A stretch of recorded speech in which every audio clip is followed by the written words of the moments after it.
প্রাথমিকে পঞ্চম শ্রেণী যোগ করতে উদ্যোগী শিক্ষা দপ্তর, কিন্তু থাকছে অনেক প্রশ্ন।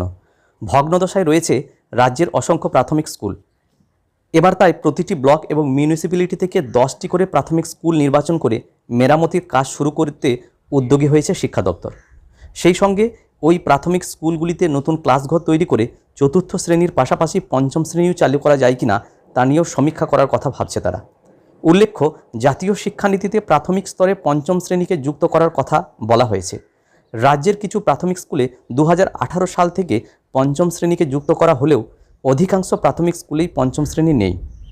হেন পরিস্থিতিতে পঞ্চম শ্রেণীর সংযুক্তিকরণের লক্ষ্যে শিক্ষা দপ্তরের এমন উদ্যোগকে স্বাগত জানিয়েছেন শিক্ষকদের একাংশ।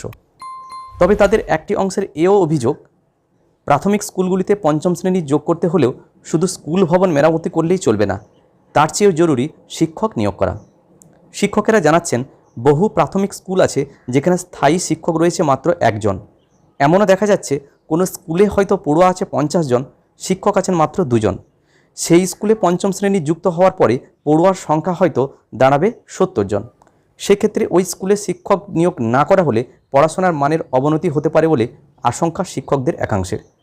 পাশাপাশি তাদের একাংশের আরও প্রশ্ন, প্রতিটি ব্লক বা মিউনিসিপ্যালিটি থেকে শিক্ষা দপ্তর যে 10টি করে প্রাথমিক স্কুল চিহ্নিত করতে বলেছে, সে বাছাই করা হবে কিসের ভিত্তিতে? সেই প্রশ্নও কিন্তু উত্তর এই মুহূর্তে নেই। অনেকের অভিযোগ, এর আগেও কয়েকটি প্রাথমিক স্কুলে পঞ্চম শ্রেণী যুক্ত করা হয়েছে, কিন্তু কোন কোন স্কুলে তা করা যাবে তা নিয়ে কিন্তু সমীক্ষা ঠিকমতো করা হয়নি। ফলে এমনও হয়েছে যে স্কুলে পঞ্চম শ্রেণী যোগ করার পরিকাঠামো নেই, সেখানে পঞ্চম শ্রেণী যুক্ত হওয়ার ফলে সেই পরিকাঠামো আরও খারাপ হয়েছে। শহরে এমন বহু স্কুল আছে যেখানে মাধ্যমিক স্তরের পাশাপাশি প্রাথমিকের পঠন পাঠন চলে। ওই স্কুলগুলিতে পড়ুয়ার সংখ্যাও বেশি, অথচ প্রাথমিকে পর্যাপ্ত ক্লাসঘর নেই।